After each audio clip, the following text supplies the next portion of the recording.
శ్రోతలకు నమస్కారం. కథాపుస్తకంకి స్వాగతం. ఈరోజు మీరు వినబోతున్న కథ పేరు రంగారావు రిటైర్మెంట్. ఈ కథ ఒక సామాజిక మాధ్యమం నుంచి సేకరించడం జరిగింది.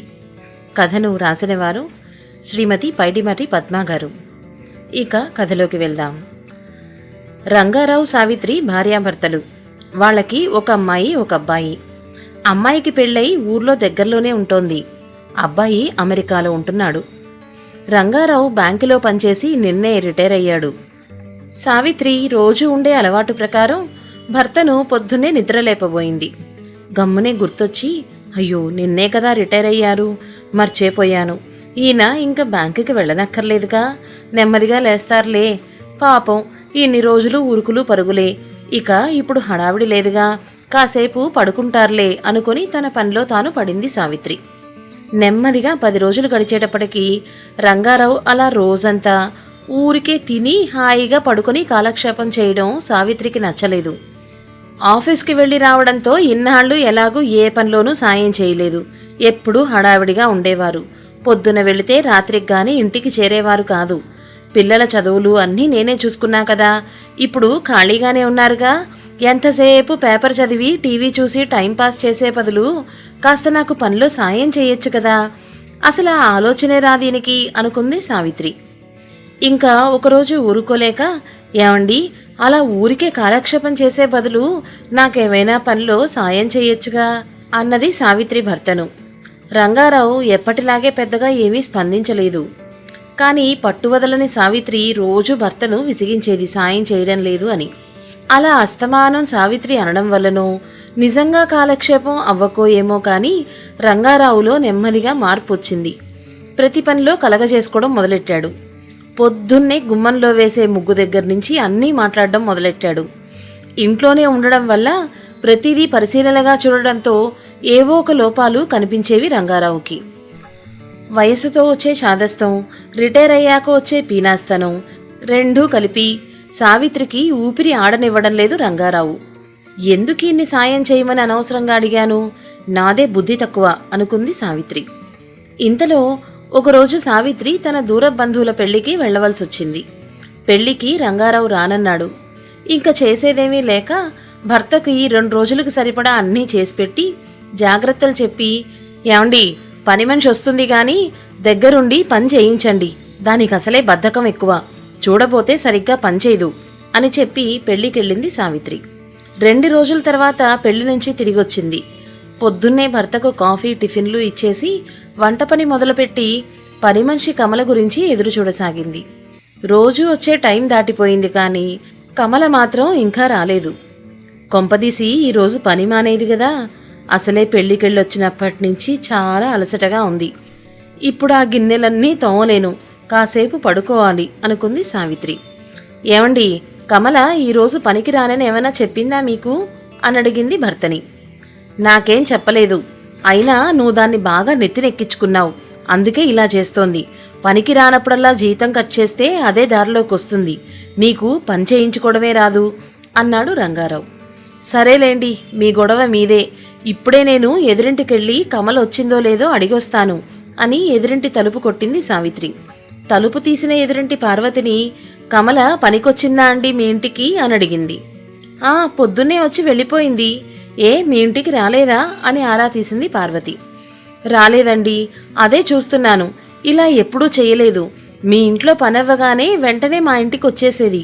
ఈరోజు ఎందుకో మా ఇంట్లో పని చేయకుండా వెళ్ళిపోయిందేంటో అర్థం కావట్లేదు. సరేలేండి కమలకి ఫోన్ చేసి కనుక్కుంటానులేండి అంది సావిత్రి.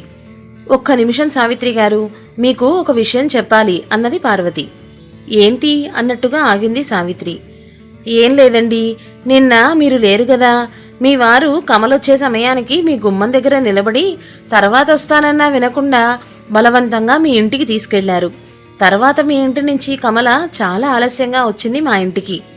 ఎందుకింత ఆలస్యం అయిందని అడిగితే, సావిత్రమ్మ లేనప్పుడు పొరపాటున కూడా వాళ్ళ ఇంటికి వెళ్ళకూడదు, అమ్మో ఒళ్ళు హూనం చేసేశారు ఆ సారు అంటూ కోపంగా వెళ్ళిపోయింది అని చెప్పింది పార్వతి.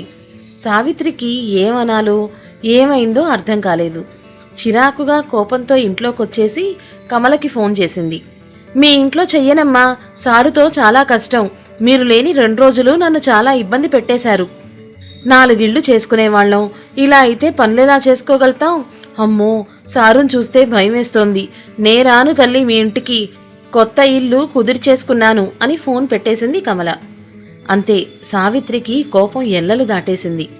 గబగబా భర్త గదిలోకొచ్చి భర్త చేతిలో నుంచి పేపర్ లాగి కింద పడేసింది. ఏమైందో అర్థం కాలేదు రంగారావుకి. ఎందుకే అంత కోపం? నేనేం చేశాను అన్నాడు రంగారావు. ఓయబ్బో, ఏమీ తెలీదు పాపం. నేను అనవసరంగా పెళ్లికెళ్ళాను, ఇంట్లోనే ఏడవలసింది సరిపోయేది అంది కోపంగా సావిత్రి. ఏమిటే గొడవ? అసలేమైందో చెప్పు అన్నాడు విసుగ్గా. నిన్న కమల పనికొచ్చిందా లేదా అంది సావిత్రి. వచ్చింది. మొత్తం 3 గంటలు దాన్ని నేను అస్సలు కదలనివ్వలేదు అన్నాడు రంగారావు. అయ్యో అయ్యో, ఏం చేశారు దాన్ని? సార్ ఇంట్లో ఉంటే నే రాను అంటోంది. ఇక మన ఇంట్లో పని మానేస్తున్నా అని చెప్పింది తీవ్రమైన స్వరంతో అంది సావిత్రి. భలేదానివే, దాన్ని నేనేం చేస్తాను? కిటికీలు, అటక, పెరడు అన్నీ దగ్గరుండి శుభ్రం చేయించాను, ఇల్లంతా కడిగించాను. రోజు చూస్తున్నా, అరగంటలో మొత్తం చేసిపోతోంది. నువ్వా ఏం మాట్లాడవు? నిన్న నేను 3 గంటలు చేయించాను. డబ్బులిస్తున్నాం కదా, అలా చేయించుకోవాలి పని. నీకేమో తెలిసి సావదు. రేపట్నుంచి నేనే దగ్గరుండి చేయిస్తా. ఎలాగూ సాయం చేయమని అడుగుతున్నావుగా, పని మనిషి చేత నేను పని చేయిస్తాలే. నువ్వు మిగతా వంట పని చూసుకో అన్నాడు రంగారావు. సావిత్రి కోపం తారాస్థాయికొచ్చింది. మీకంత శ్రమ అవసరం లేదు. నిన్న మీరు పెట్టిన హింసకి అది పని మానేసింది. ఇప్పుడు మొత్తం నేను చేసుకోవాలి అని రుసరుసలాడుతూ వంటగదిలోకెళ్ళింది సావిత్రి. మొత్తం పనంతా చేసుకునేటప్పటికీ ఒళ్ళు నొప్పులొచ్చి సాయంత్రానికి మంచం ఎక్కేసింది. కంగారు పడిన రంగారావు కూతురికి కబురు చేశాడు. కాసేపటికొచ్చిన కూతురు నందన ఏమైందమ్మా అంటూ తల్లి పక్కన కూర్చుంది. ఇహ అంతే, సావిత్రి ఆక్రోశం కట్టలు తెంచుకుంది. మీ నాన్న రిటైర్ అయినప్పటి నుంచి నా తిప్పలు ఏమని చెప్పనే నందన. అన్ని విషయాలు ఆయనకే కావాలి. ప్రతిదానిలోనూ తల దుర్చేస్తున్నారు. నా ప్రాణం తీసేస్తున్నారనుకో. వంట ఏం చెయ్యాలో, ఎలా చెయ్యాలో కూడా ఆయనే చెప్పేస్తున్నారు. పొద్దస్తమానం అన్ని వస్తువులు సర్దడమే. ఇంకా పని మనిషిని బతకనివ్వడం లేదనుకో, దాని వెనకాలే తిరుగుతున్నారే. అది చెయ్యి, ఇది చెయ్యి అంటూ దాన్ని సతాయిస్తున్నారు. అది పని కూడా మానేసింది. ఇప్పుడు నేనేం చెయ్యాలో అర్థం కావట్లేదు అంటూ తన బాధనంతా కూతురుతో చెప్పుకుంది సావిత్రి. తల్లి మాటలకి వస్తున్న నవ్వు నాపుకుంటూ, నువ్వే కదా అమ్మా, నాన్న ఏమీ సాయం చేయడం లేదు, ఊరికే కూర్చొని కాలక్షేపం చేస్తున్నారు అనేదానివి. ఇప్పుడు నాన్న అన్నీ చేస్తుంటే వద్దంటావేంటి అంది తల్లితో. మీ నాన్న సాయం ఇలా ఉంటుందని తెలియక అడిగాను. బుద్ధి వచ్చింది నాకు. అస్తమానం కూడా తిరుగుతుంటే పరీక్షలాగా ఉంటోంది. నేనెవరితో అయినా ఫోన్ మాట్లాడితే చాలు, వెంటనే వచ్చేస్తారు. ఏంటి, ఎవరు ఫోను అంటూ. ఆ సోదంతా మళ్ళీ చెప్పాల్సి వస్తోందే.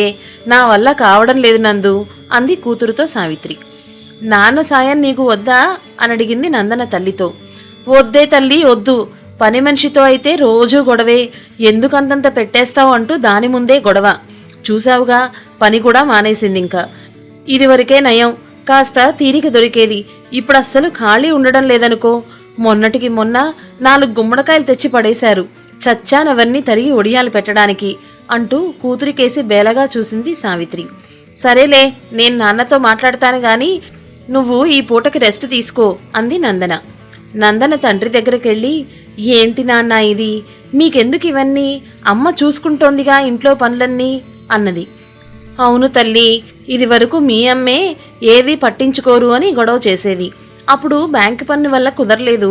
రిటైర్ అయ్యాక నేనేదో హాయిగా కాలం గడిపేస్తున్నాన్ని ఇంట్లో రోజు సతాయింపే. సరే కదా పాపం, ఒక్కతి చేసుకోలేకపోతోందేమో అనుకుని అన్నిట్లో వేలు పెడుతున్నా. వద్దంటే మానేస్తాలే అన్నాడు రంగారావు. సరే నాన్న, అమ్మ ఏదో అంటుంది. మీకు రిటైర్మెంట్ ఉంది కానీ అమ్మకు లేదు కదా పాపం. అప్పట్లో సాయం చెయ్యమని అడిగినా, ఇప్పుడు వద్దన్నా, ఏదన్నా కూడా మీరే సర్దుకుపోవాలి. పని మనిషిని బాగా చూసుకుంటేనే కదా వాళ్ళు పనిచేసేది. అయినా మీకెందుకు ఇవన్నీ? మీ రిటైర్మెంట్ లైఫ్ని మీరు ఎంజాయ్ చేయండి. నేను అమ్మతో కూడా మాట్లాడతాను అంది నందన. నా బంగారు తల్లి చెప్పాక కాదంటానా అన్నాడు రంగారావు కూతురుతో. అమ్మాయి, సరేలే గాని ఇక మీ అమ్మని లేచి వంట చేయమను. కిందటి వారం వంకాయలు ఇంకా ఫ్రిడ్జ్లో అలాగే ఉండిపోయాయి. ఇందాక చూశాను. అల్లం కొత్తిమీర వెయ్యమను కూరలో. అల్లం చిన్న చిన్న ముక్కలు చేయమను. ఈ మధ్య దంచి వేస్తోంది. అల్లం ముక్కలు పంటి కింద పడితేనే రుచి.